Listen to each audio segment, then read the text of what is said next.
This Covert Code podcast is in partnership with Forbes Books.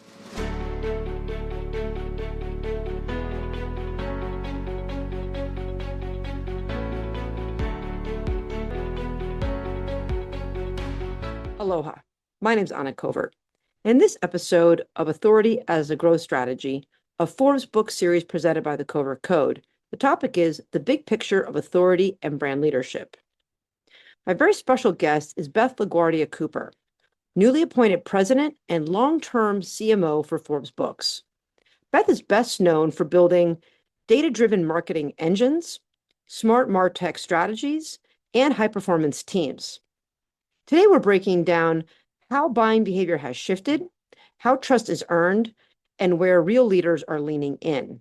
Thanks so much for being here today, Beth. Thank you, Anna. I'm thrilled to be here, and congratulations on the success of your book, The Covert Code, as well as the podcast that you host, and it's terrific success. Well, thank you so much. I'm just really thrilled to be here, and so blessed to have Forbes Books to have this special series, because I think, my experience was transformative, and I hope that others are going to really be able to share their story and mission as well. So I think this series is going to be really impactful. So to kick us off, can you give us the Cliff Note version of the Beth story?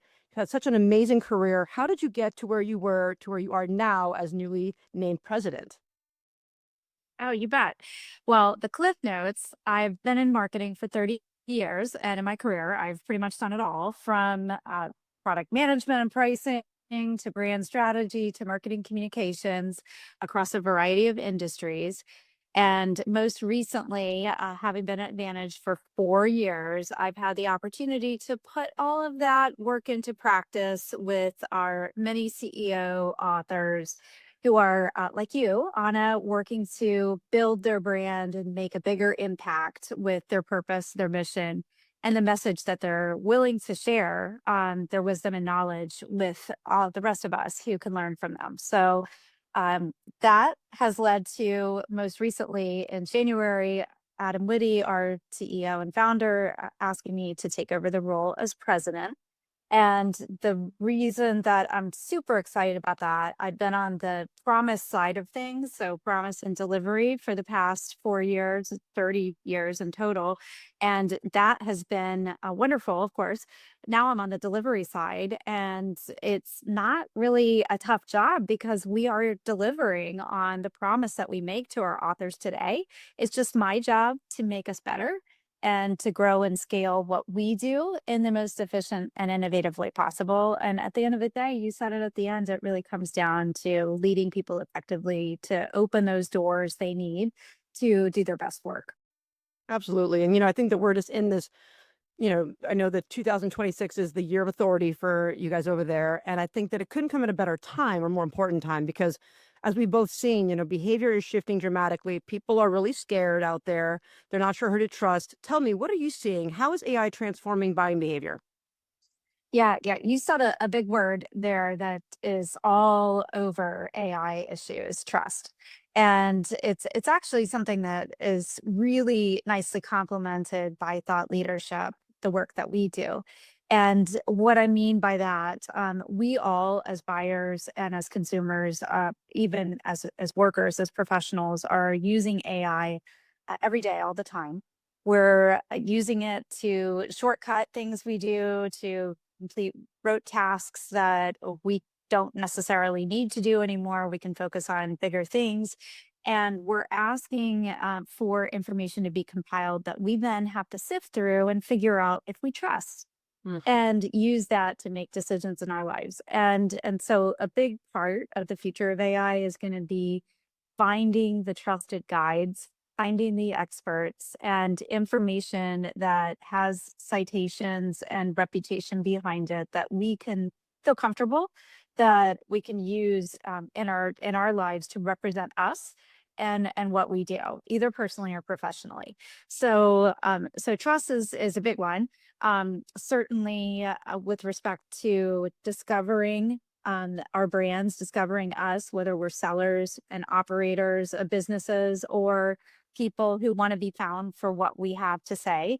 we need to think about how we're being discovered. And that, as we know, is changing because all of us are beginning to use answer engines to get at information that we're looking for. And the information that comes back newly is going to include advertising. As we know, Google is going out with advertising, and that will include links to help enrich the content that's coming back in the answer engines, and all of that is going to be changing how we show up to sellers, because we as consumers, we as buyers are not going to necessarily be visiting a website to find out information about a brand or compare brands. We're going to be doing it right there in the answer engine.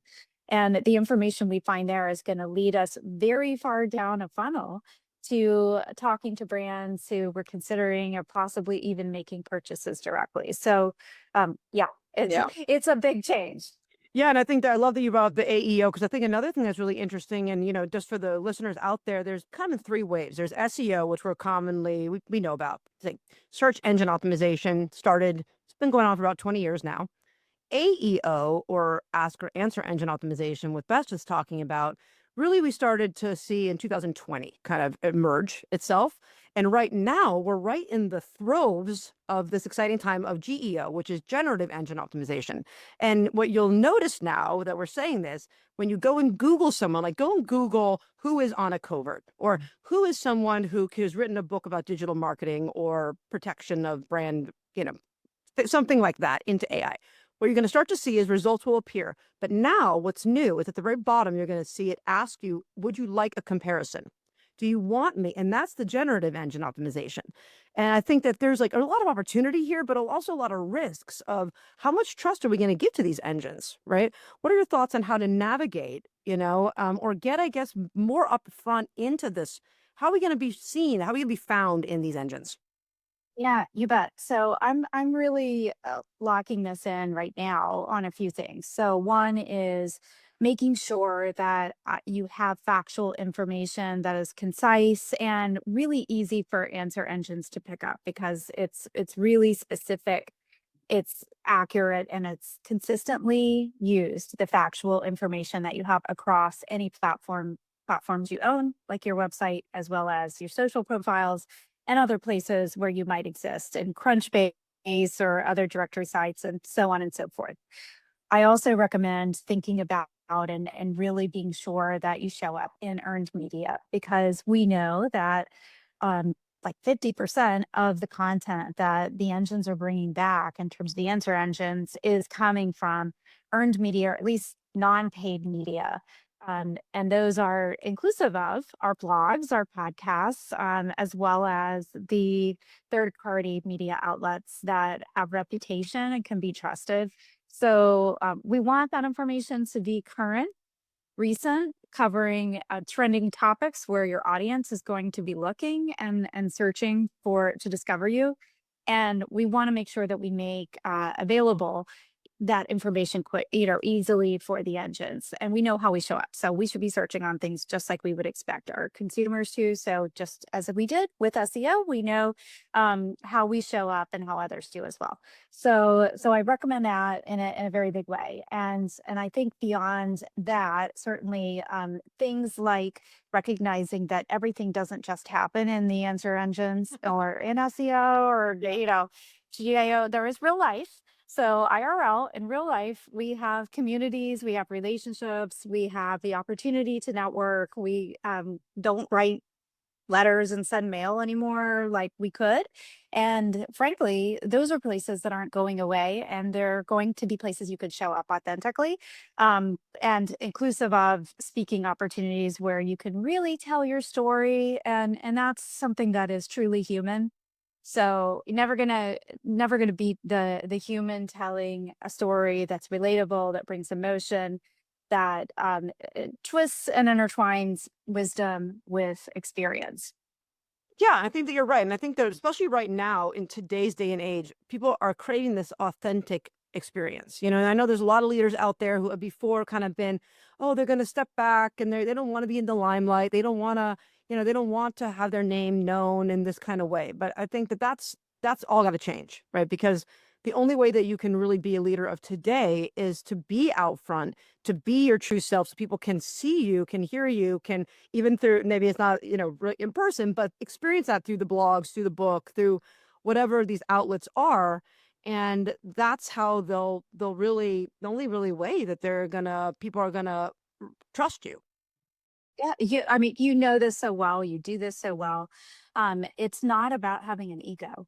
It's about being committed to getting your message out so other people can experience it. And doing that means really adopting a thought leadership mindset over and above some kind of a mindset that you're an operator with something to sell. You need to put your message out in a way that is reaching people way down the marketing funnel, which to some degree, if you're an operator, you do need to do that.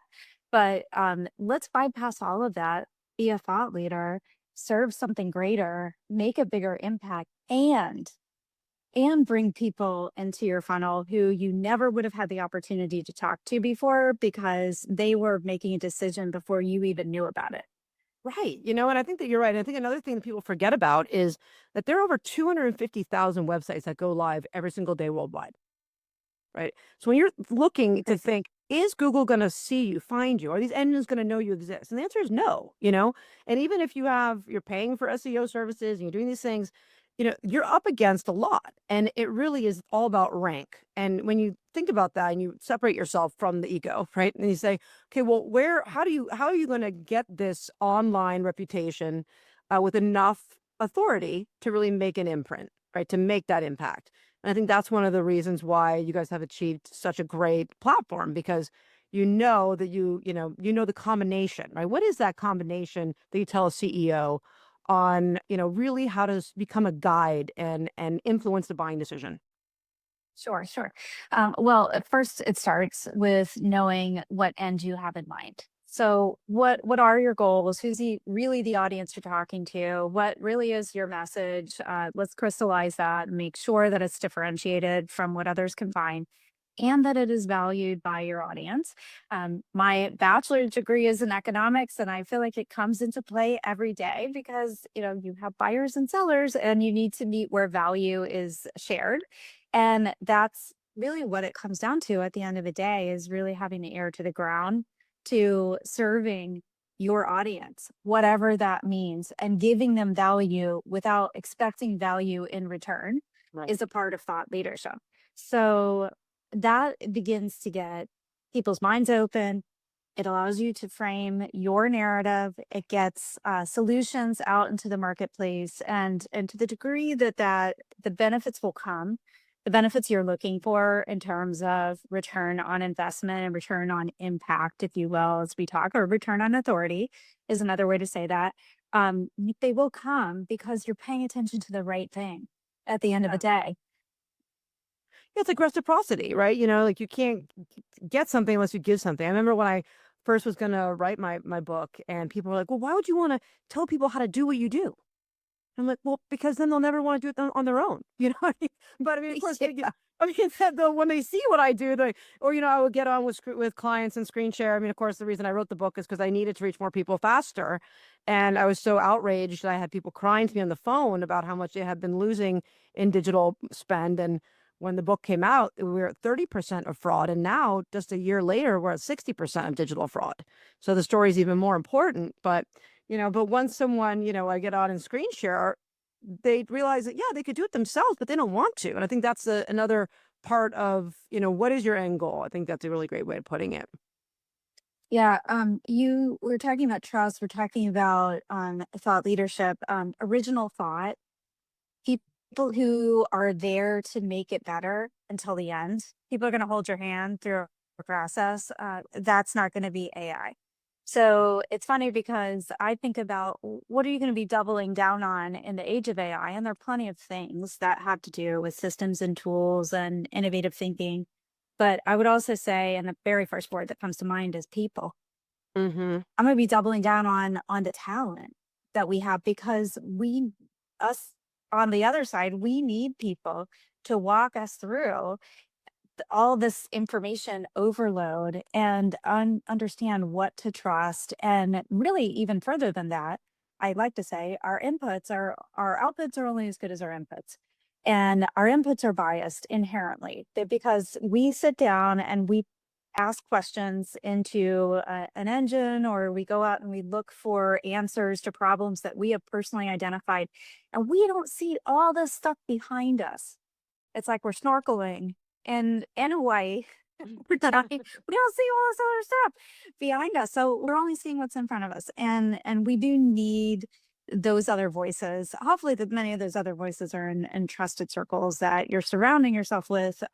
Also, we need those types of advisors to help us with very specific solutions, to identify the things we don't see, to see around the corners, into the solutions that we should be thinking about, and to challenge us to think bigger than our world is right in front of us. Yeah, I think that's really important. And I was going to ask you, because now when I wrote my book, really AI is around, but like I never used it before. Well, I'm in marketing. There's a part I liked to write things. I liked to. It's like the imagination. It's like a muscle. If you don't use it, you lose it, right? And in the last year, we've started to see the agency, and it's so easy now to write ad copy with AI. It's so convenient. And of course, why would you spend the time to do it if, you can just pop it in the engine? But at the same time, that is like, like, are you seeing that authors now that are coming to your new people are like starting to say, oh, well, I can just use AI for everything instead of like, shortcutting the process? And what does that do to your authority or I don't know what way I'm trying to say. I think you get what I'm saying, Right. but No, I do. it's a trend. Yeah.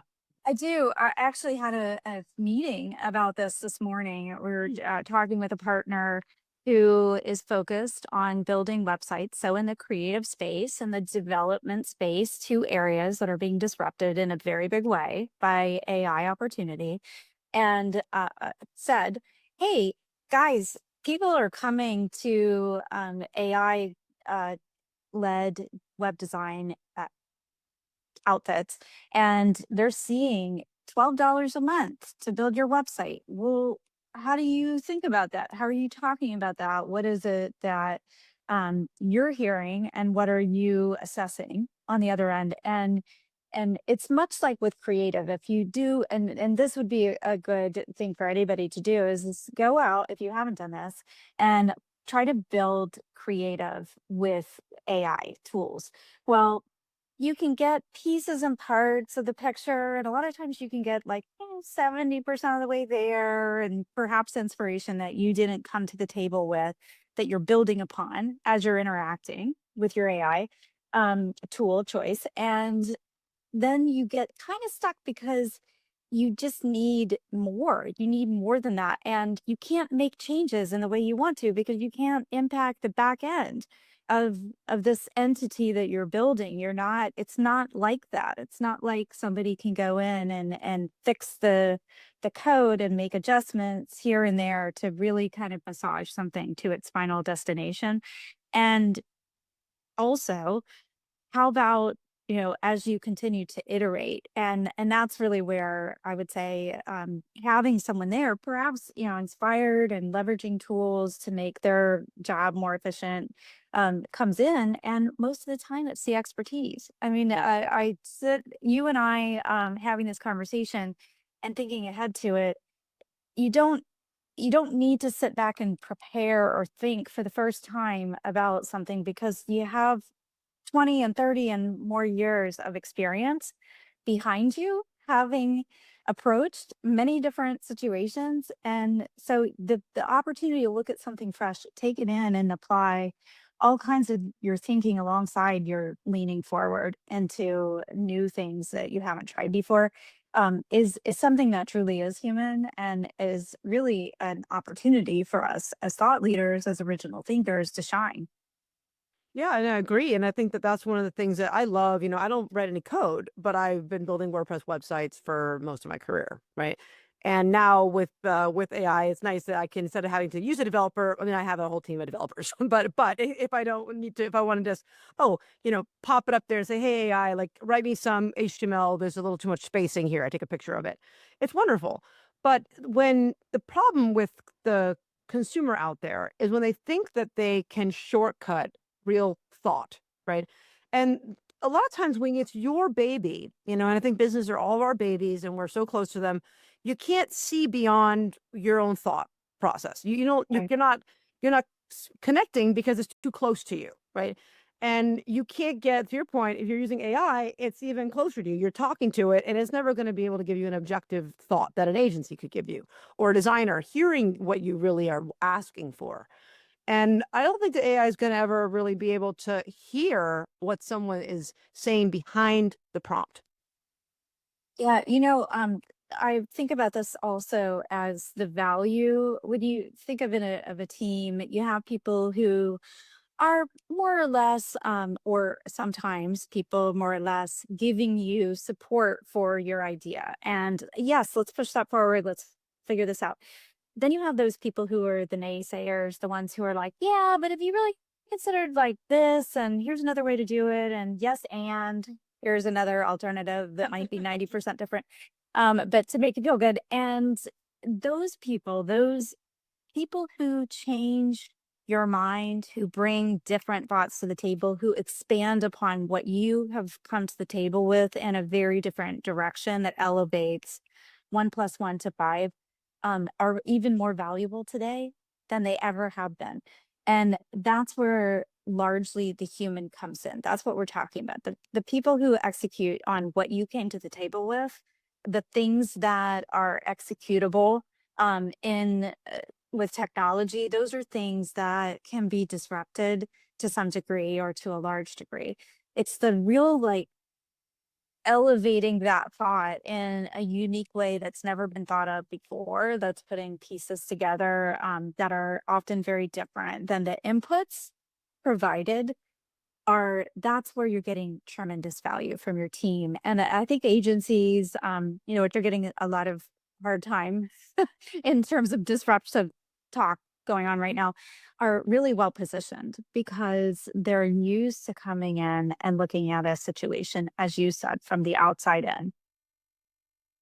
Yeah, I think that even AI can be an equalizer in a lot of cases, and you even more reason that you need the agency, not the other way around, or that you need the authority or the leader, like the Forbes brand, or you need that other perspective, because if everyone can use AI and everyone can equalize their copy now.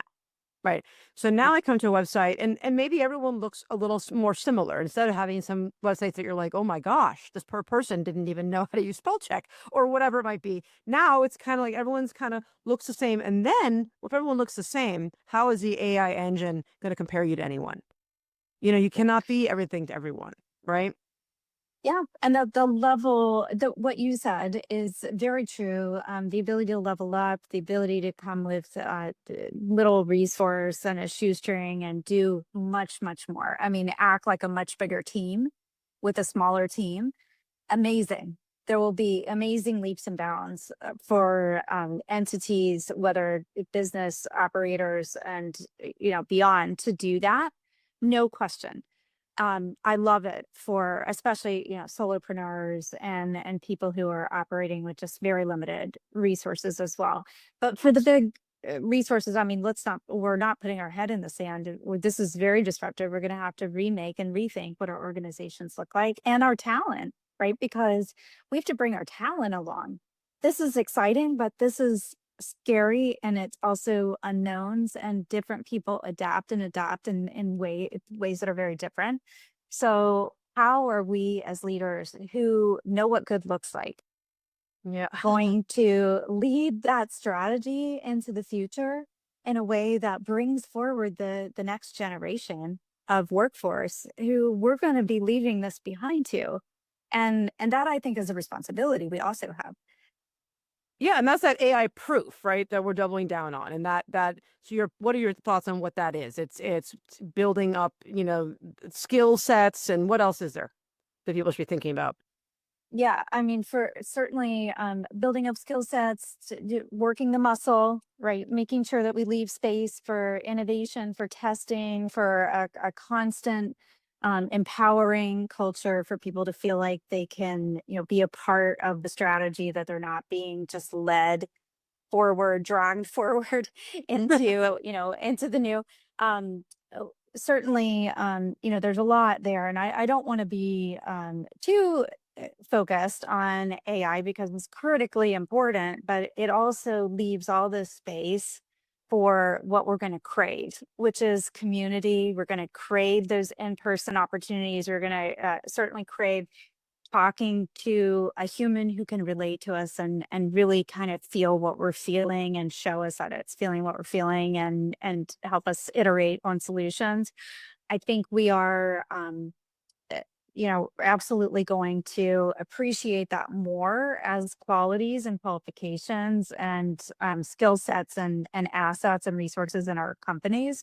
So making sure that as much as we're focused on leaning into the new, we're finding ways to elevate what we're doing that is going to be, by its nature, AI proof, Yes. because we need the humanity as well.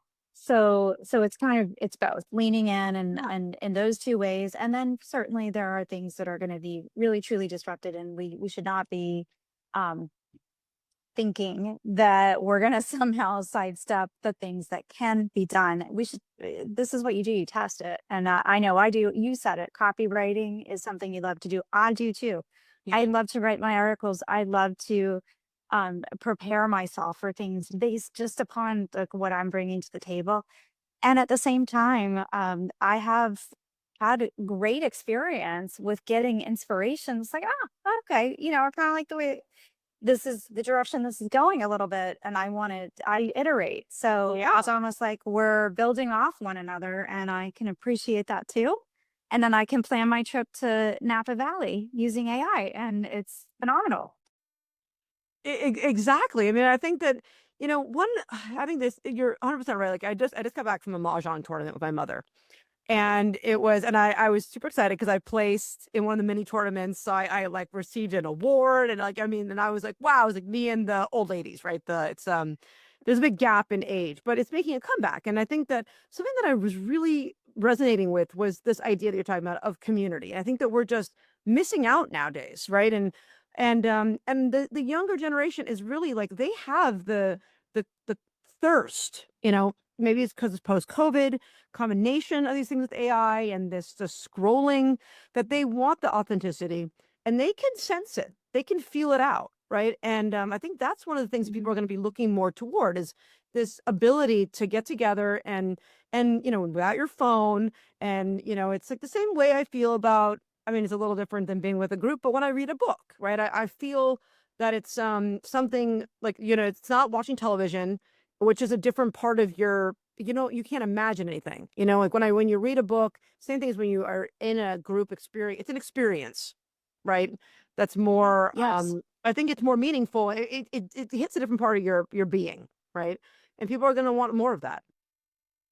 especially when you're bringing in the real, like you get the voice of the individual. I actually read a book over the weekend from an author of ours, and I'm just excited about the topic and really digging in. And it was super. They just led me through the story and the application, and I was kind of immersed in it Oh and wow, I can't wait. thinking about the person behind. So for sure, I'll have to send it to you. And it was just an opportunity to kind of, as you said, to, like stretch a different muscle and kind of scratch a different itch. And I feel like it was more personal than looking at what I do, 50 plus hours a week is going to be on a computer screen. So, because team is distributed largely, so a lot of that is meetings, but a lot of it is like between a screen. And so I think, for sure, we're going to continue to crave that. And like you said, you have an 11-year-old, I have a 15-year-old, and they're coming up and bringing a whole different sort of perspectives, and they're skeptical. They've got trust concerns. They can sniff it out. They're looking for stories. They're looking for interactions. They're looking to be entertained and educated. They're absolutely students of doing research and succinct manners, not like me, who's a lot older than her, and I'm sure older than you. And there was like barely computers when I was doing my research. I was We going went to libraries. libraries I remember and that. checking out books. Fun it was to go to a library, and like I loved going to the library and then looking for the books and finding the quotes. It was like a scavenger hunt, kind of. It was like that. Yeah. And it's in ways still like that, but it's definitely it's definitely a new world. And it's all of what we're talking about here is really being an expert at connecting the best of technology with the best of people. There's Yeah. this intersection that is going to, it requires a certain talent set. And that's a muscle that we all need to continue to build. So I'm looking forward to it every step, but it's the big challenge in front of us right now. So as a growth leader yourself in the next 2 to 3 years, what are your organizational shifts and strategies are you bullish about investing in? Yeah. Yeah. So for sure, I have not just saying this through my career tenure here at Advantage, but honestly, this is the age of thought leadership. This is the time when getting out there as a teacher to have an impact is building community in the way that is going to get us ahead of others in our category. We ourselves are doing it. We practice what we preach, and it's a really important part of what we're about. I think having that more, it's not altruistic exactly, but that more value oriented approach where you're about not self orientation, but you consider yourselves a partner to others who really are. And because you believe in your mission, you want people to have this information. You need to know that it doesn't have to be you on a hamster wheel continuing to feed all of the resources and expenses and the processes that you're using to try and reach someone. That those are important and those matter on some level, but being a thought leader gets you the brand that you're really aiming to build, and it gets you close to your audience. You're literally close face to face often with the audience who you're serving. So you're really seeing firsthand what are their issues, what are their questions, what are their concerns, what do they care about, how are they spending their day, all the other things that you never see. These are winning solutions. So I would say focusing on real life community is a big part. And just to sum up the thought leadership in the ways that make sense, really getting, focusing on getting your message out in a way that is really done with the best of storytelling and focused on application. So what is the return that you're going to give someone, and how can you build a relationship with them by adding value at every turn, and the return will come back to you on the other end. So so that's a big focus. I would say obviously AI toolset, talent, and focus, doubling down on the team, so people at the top. Where I would turn away from, maybe on the other side, certainly the way that we have leveraged systems and tools, we know some of the, software applications are being disrupted in a big way. They're going to be very different ways that we can access and do things. So leaning into those, important. I think our labor force is going to become less and less about career oriented full-time work and more about you as really your own owner of your work, and perhaps leaning into doing work for multiple employers is a part of what that looks like. Maybe not everywhere, but it's a way to increase capacity. So I think we have to think about that. And then I think maybe looking into things like, well, certainly email. We were talking about our teenagers or your soon to be teenager. They're really not into email where they have to be. But that's about it. Is that we know that they're No, I get it. I mean, I get so many emails now. I mean, I'm getting so many emails. Like, I can't even believe it seems like it's really exploded. I don't know about you, but like just a couple of years. And now I'm like, this is, and I'm a big proponent of, we talked about like some zero click, that and list sharing. And I think another thing that leaders out there should be paying attention to is there's a reason why kids are not emailing and why people are not opening their emails. It's because you should not be selling data. You should, you know, that's not the kind of person you want. They're not going to pick you. Have you ever an email from someone you did not know and hired them, or decided to click on a link and buy something? Like, that is so not going to happen. Just reality check. What's neighbor, treat others like you would wish to be treated. And, Yeah. that's kind of in a way where it comes down to. But yes, I mean, the list situations, the privacy issues and what have you, but also on top of that now, the tightening of spam filters that's going on. I mean, the chances that your email is going to be deliverable no matter how well constructed it is and how purposeful and how important it is and whether or not you have that relationship with the person who's receiving it may not matter because these spam filters are getting really challenging because they're not perfect. They're trying to keep out bad and conserve your inbox and your mind for the things that you want, and they're not perfect. So if that's your only tool in your toolkit, you need to expand. Yeah, and I think another thing that would really caution people who are listening to is, I mean, every day clients all from all over the country call me and they all have their new AI thing that they're talking about, right?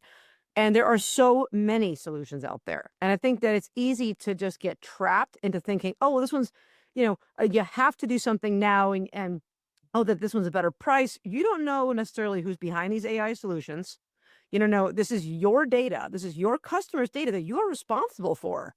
And you can't just give it to anyone. You can't just hook in any CRM and like try it out. Oh, what's the risk? Well, there's a lot of risks involved. And I spend a lot of time talking about this with clients like, okay, well, who is this company? Who are they backed by? How much do we know about them? Do they have a data protection privacy in place? What happens if they go under? What about your client's data? Right. And Smart. I mean, you're so looking out for that.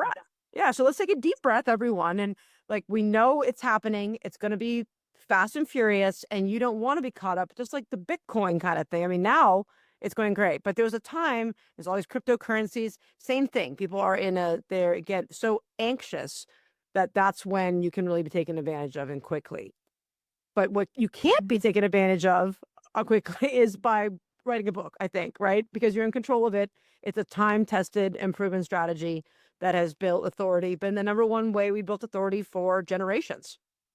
Yeah, appreciate that. Anna, the fact that a book can be your biggest accelerant, your number one marketing asset, is when you start peeling that back, when you see the ways that you can use this really as the ultimate business card for you and your business. And it's a whole narrative. It's 200 pages of you talking about what you believe in, how you do what you do, what makes you different, how to frame the problems and solutions that you're serving for your audience. It's just unbeatable in that way. And even if people don't open it, and this is kind of a secret to it, even if people don't open the cover of that book, the fact that you've written a book on the topic, how many places do you go to conferences with speakers, to in media where a guest is introduced, and the very first statement is that they've written a book on the topic or multiple books on the topic.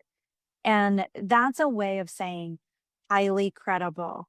This is someone to be listened to. This is someone who views themselves as a teacher more than they view themselves as a seller. So they're in it for the right reasons. This is what separates you. And it's really not, it's a very doable thing. I mean, I'd love, I'm sure you talk about this in other places, but for you, I don't know how the inspiration came to you and the ultimate decision to sit down and write your book with us. But it's not that it is easy, and I wouldn't want anyone to think that, but most of what we do is not that easy. The things that are worth doing, the things that are important to us in our careers, but it is very doable. Yeah. And when you come out on the other side, you got this lasting asset that serves you for years and years. Yeah, I mean, and it wasn't easy. And actually my book, I never thought, I wasn't one of those people who was like, oh, I'm gonna write a business book. I always wanted to write a fiction book, but I had never like thought about doing it until like it became something that I had to do because of all of this fraud. I had finally, I had someone crying to me on the phone, like a grown man weeping to me on the phone. Where had I been? They had been through 3 or more agencies, spending hundreds of thousands of dollars, and desperation. And it was like, mom and pops all the way up to companies like SunPower that I was getting the same story from. And I realized that something was broken and that I wasn't going to be able to get this word out fast enough. But I could with my partnerships and my experience and that I had to write this book. And luckily, Forbes agreed and helped me expedite it into production within 11 months. But I wrote it very, very quickly because it was urgent, and I think that need is even more profound now. But, you guys talk about the authority mature model. Tell me about that and how it fits into kind of your framework and overall strategy. Yeah, for sure. Well, you were already in a successful business, recognized an urgent need, saw it as an opportunity to build a platform on top of which you've continued to grow your business as a result. Some people come to us at a much earlier stage. They're an expert in what they do, but they really don't have authority. They haven't really stepped out from behind the desk. And those could be highly successful people. They could be serving in a corporate entity that is, annual revenue $1 billion, a public company, but they're not necessarily a thought leader out there with their brand and their name and serving their audience in the way that they really need to be. This is where we assess where you are in your authority building and what your strengths are. So, where are there gaps? Where are your strengths? What are your goals? Some people's goals are not, for example, to grow their business or to grow their audience or to really seek to make an impact on your, society. But perhaps it's simply, I just want to inspire generations to come. I'm not looking for more success. Um, and so that very well begins to set the tone around what makes sense to use as the tools in the toolkit to build authority. We will build a blueprint working with people based upon their unique set of challenges as well as their strengths and their goals. And most of the time, the book is a centerpiece to that, not always. So we do work with folks on authority building that either they have a book already, they have a series of books already, they've previously written elsewhere, or they're just not interested in doing that, but they know that they need to build their authority platform in other places. They want to speak, or they want a digital presence, or they just need to crystallize their message and know what their brand really stands for.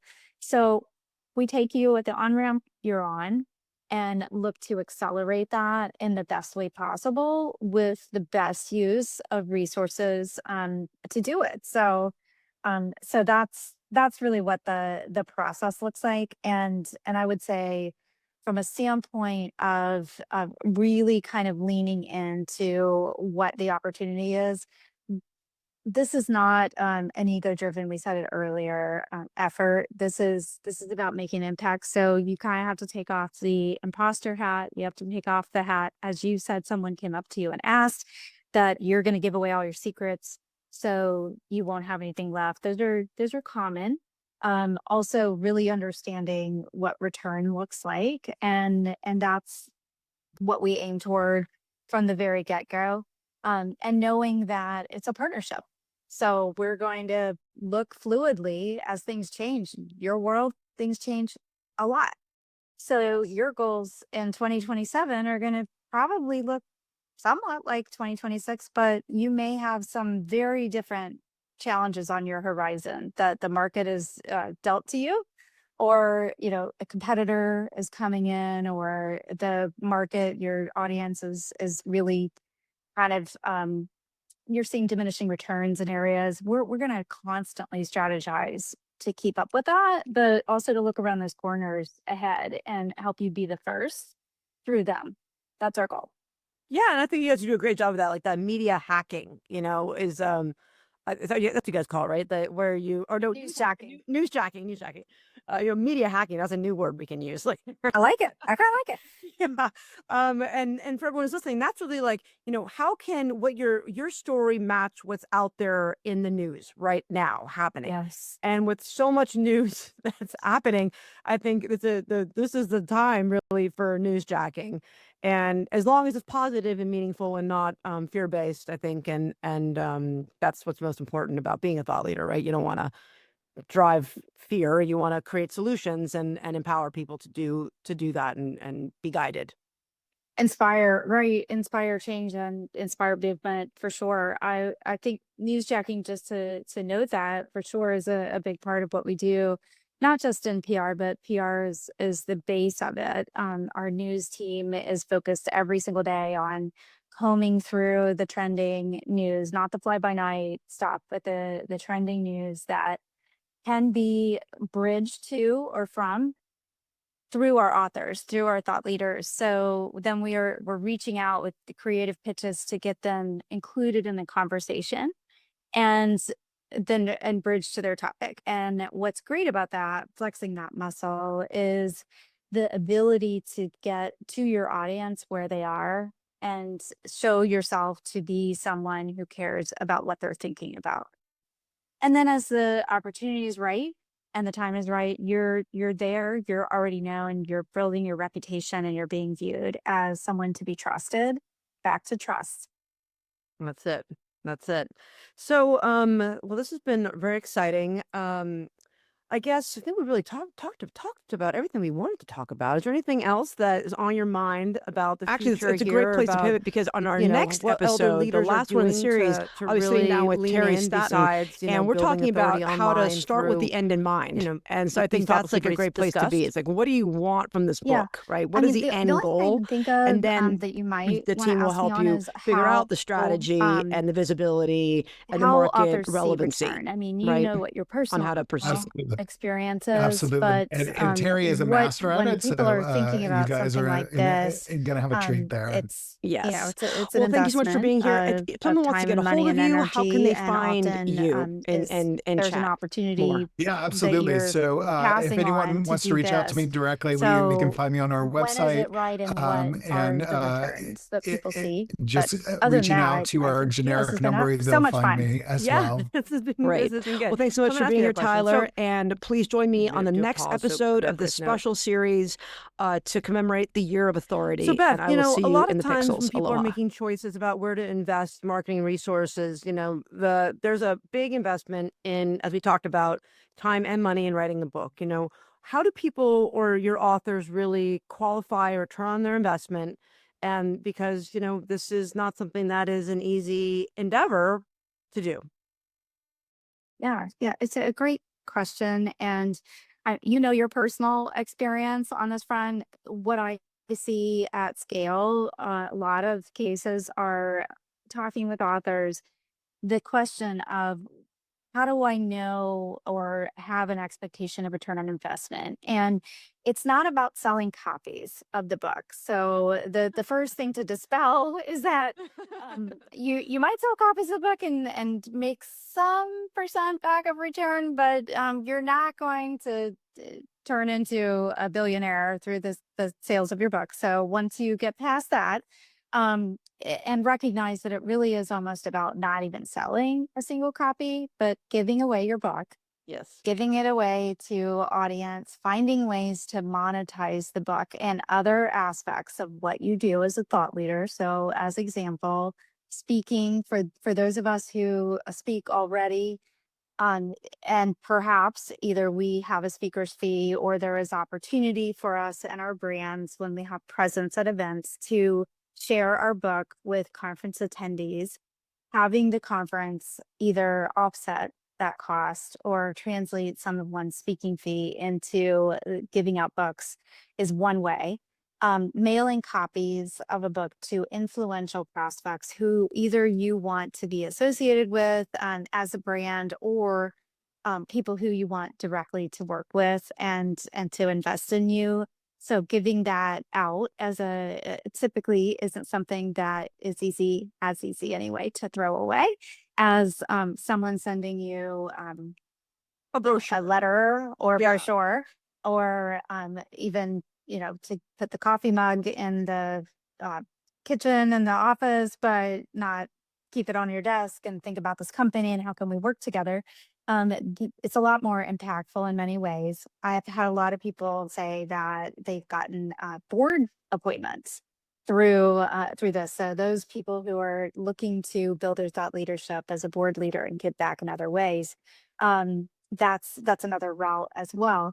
And then further media opportunities, of course, as we said, thinking about the options, expert resources, those who come to the table with this built-in credibility, having written a book, appeal a lot more to very, very busy reporters on deadline who are looking to get a story out and want a good quote or want to talk to someone via live media, and similarly podcasts, and so on and so on and so on.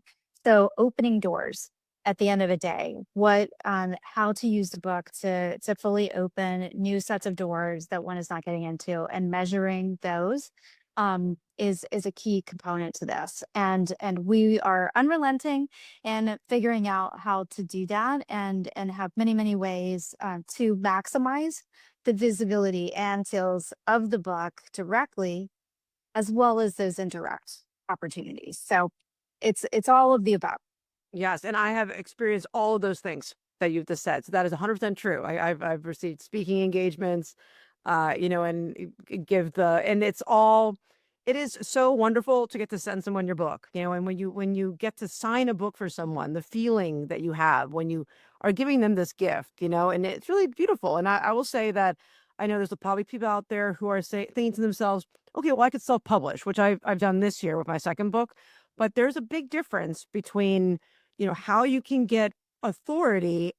You can write a book. Lots of people can write a book. You can write a book with AI too, but that's not the same thing, and that doesn't have the same weight as a book that is published by a publisher like Forbes, or you have other imprints as well. Tell me a little, if we have a couple minutes here. Tell us a little bit about your different imprints, and how can someone really pick the right one? Yeah. Well, it is a mutual process that we go through to select the right imprint, and certainly our Advantage namesake imprint is a great one for many authors, especially in the professional space. They're not necessarily looking for both the investment and the value that they would place on a branded imprint. And what I mean by that is we have three other imprints with Entrepreneur Books, South by Southwest Books, and Forbes Books. And those three imprints are really partner branded and provide visibility on the platforms, the media platforms of those iconic brands.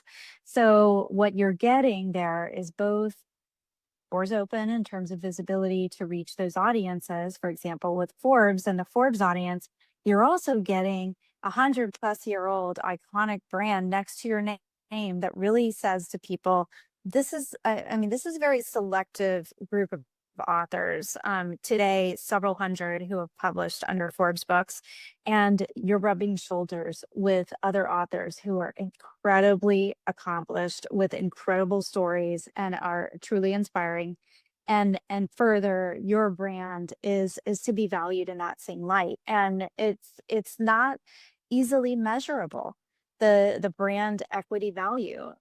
It's incredibly valuable, but it is not as important to someone who's not looking to necessarily reach that audience, or perhaps has a different purpose for their book. So we're going to go through that process together, and not to worry. It seems like a lot, but we do have a very proven process by which we work together to make that selection, and those partner brands are participants in that process. So we have limited selective authors every year from Forbes, for example, which is our most exclusive brand. In addition to that, we have just a process that we, throughout the book creation components journey, we come back at the right moments. We know the right moments to start now thinking about your book promotion on Amazon.